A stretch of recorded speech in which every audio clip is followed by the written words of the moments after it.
Hey class, I'm coming back to you live-ish. So I am using the time that we're stuck in the house because it's freezing out. I still have ice on the front yard to make these videos for you. So 5.1, 5.2, 5.3, these are very important sections in this business algebra class.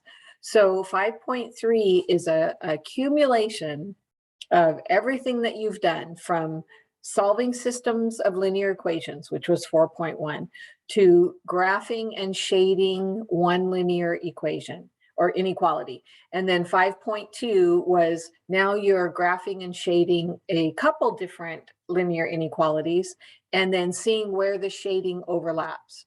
Okay, and then finding corner points. Well, 5.3 kind of brings it all together so that you can see what's the point of the corner points. Well, the corner points are the points where the feasible solution, right, the area is bounded, right? It's where it's contained. And so what we're looking for is maximizing the biggest number or minimizing the smallest number. So where would we do that? Well, in business, you want to maximize your profit, you want to maximize your revenue, you want to minimize your cost, right? So this will happen only at the corner points. So what you're going to do, and this is what's called linear programming. Now you're using the geometric approach to it. When you get into the job, I'm sure there's technology that does this. But what's nice about having to do it manually by hand is you can see how it all comes together. Okay, so what I wanted to do is do a couple problems that you're going to see on your 5.3 so that you have an example. You can watch me walk through the whole process and then you can practice on your own. So remember, all of chapter 5, you have unlimited access. So you should be doing similar question, similar question, similar question over and over and over again so that you really get it. Okay, so let me share my screen again and get the right problem. So this is section 5.3. This is linear programming, the geometric approach.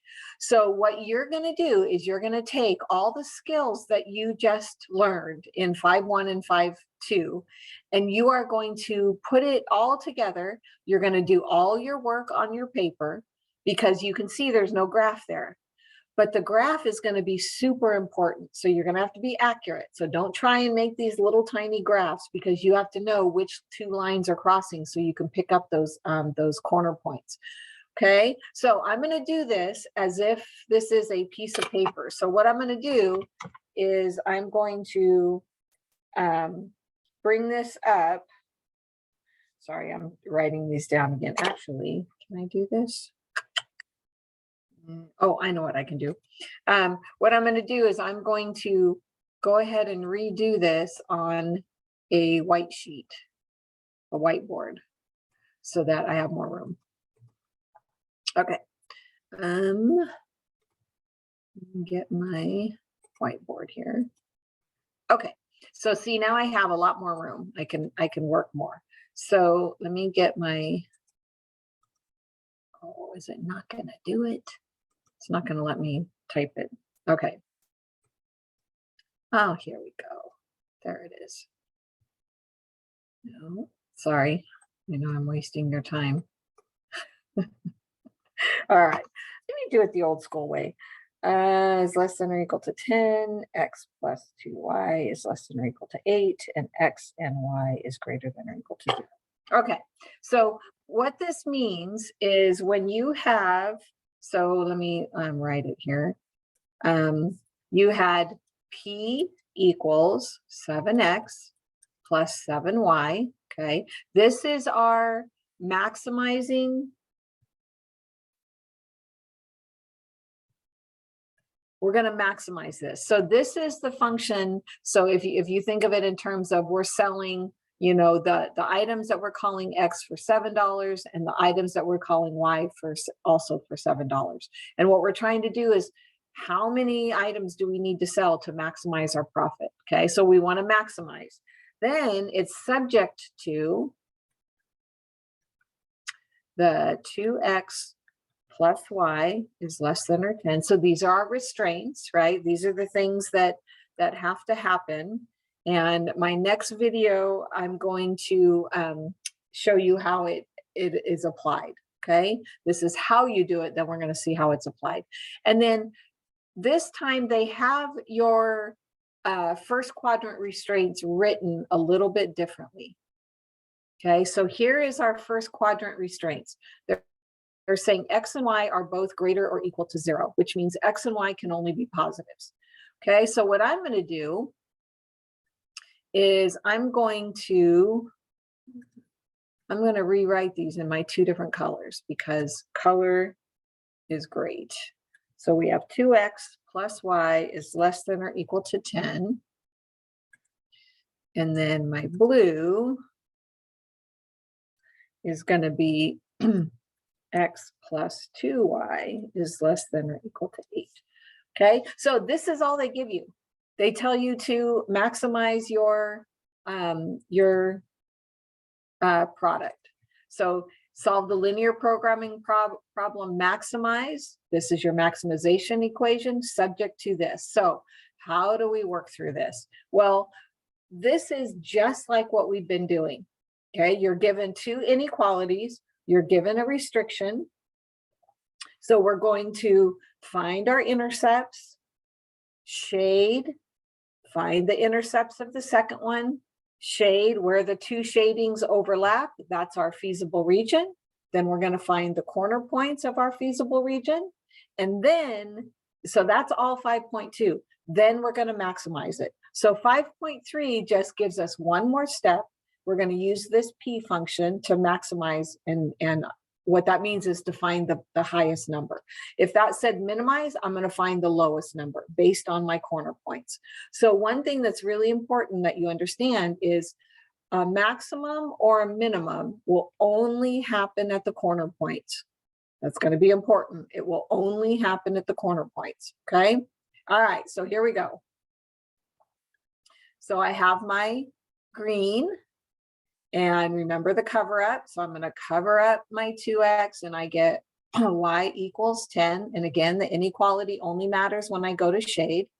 I'm going to cover up the y and I get 2x equals 10. So I'm going to divide both sides by 2. So I get x equals 5. So there are my 2 intercepts. So I'm going to go ahead and graph this. Here is my x is greater than or equal to 0. Here is my y is greater than or equal to 0.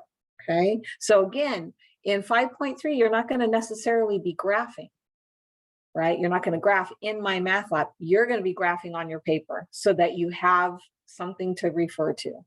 Okay, so now I'm going to go ahead and plot my intercepts. So x is 5, 1, 2, 3, 4, 5. So there's my x. Y is 10. So I'm going to, here's my 5. Here's my 10. Okay, and I learned real quick, I can't draw a straight line, so I'm going to do this.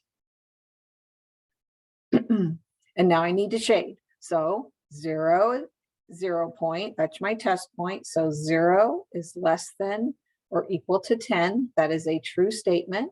So that means I'm going to include this 0, 0 here. Okay, so I'm going to include it, which means, remember, solid lines means any point on the line is included. So that's why when I shade below, I'm including that 0, 0 point. Okay, so now I'm going to do my blue line. So I cover up my x and I get 2y equals 8, divide by 2. So I get y equals 4. And then I'm going to cover up my y term and I get x equals 8. Okay, then I'm going to come over here. So here's 5, 6, 7, 8. X is 8. Y is 4. Here's 5. So 4 is down here someplace. And again, I'm going to get my tool. And then I'm going to shade. So 0, 0. So 0 is less than or equal to 8. This is a true statement. So I'm going to shade below the line. So if you notice in this area right here, this little tiny triangle, the green is not being shaded, so it doesn't overlap there. So my overlapping only happens in this area. Okay, that's where the blue and the green overlap. So I need to find my corner points. Okay, so over here, I'm going to draw a chart. So this is my corner points. This is my maximized function. And I'm going to start identifying my corner points. So 4, well, we can always start here. 0, 0 is a corner point. Okay, what I'm doing is I am putting, this is my X, this is my Y. I am just putting these in here. So my p-value equals 7 times 0 plus 7 times 0, which is 0. This is the last step in finding maximization, okay, to be able to maximize. I'm looking for the highest number based on the corner points, because again, maximization or minimization only happens at the corner points. So 0, 0 is right there.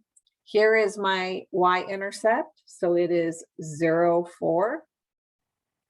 So p equals 7 times 0 plus 7 times 4. So that value is 28. So obviously that is higher than that one. My next corner point is right here, this green x-intercept. So that is 5.50. So p equals 7 times 5 plus 7 times 0 equals 35. So now we're getting somewhere, okay? But I have one more corner point right here, okay? It's where that green and the blue intersect. So now I have to go back to my green equation. Notice I'm not dealing with the inequality anymore. My blue equation. And the whole point in finding this intersection is finding out what's the XY value right here. Well, that's where elimination comes in. So I'm going to use elimination to get that fourth corner point. So I'm going to multiply, I'll just multiply this through by -2, because I'm going to get rid of the y. So I end up with -4x minus 2y equals a -20. Make sure you distribute through every single term. And now I'm going to add, right? We're adding these two. So I get -3x, that cancels, equals -12. Divide both sides by -3, and I get x equals 4, okay? Which makes sense. You see this is before, it's before my 5, so x is 4. To find my y, I just plug it back into either original equation, it doesn't matter, and solve for y. Oops, that should be -5. Oh, I don't know where the 5 came from. I'm at 4. So x is 4. So I'm using this one, the blue one. So x is 4 plus 2y equals 8. So -4 from both sides. I get 2y equals 4, and then divide both sides by 2. So I get y equals 2. So it makes sense. See how it only came up to here? So this point right here is the point 4, 2. X is 4, y is 2. So that is my fourth corner point. So p equals 7 times 4 plus 7 times 2, which equals 28 plus 14, which is 52. That is my maximum. Okay, so 52 is the maximum. So what you found is at the corner point, if you have 4 items that are the X items and 2 items that are the Y items, you're going to have a maximum of 52. Okay, I'm going to stop there and then we'll do a word problem.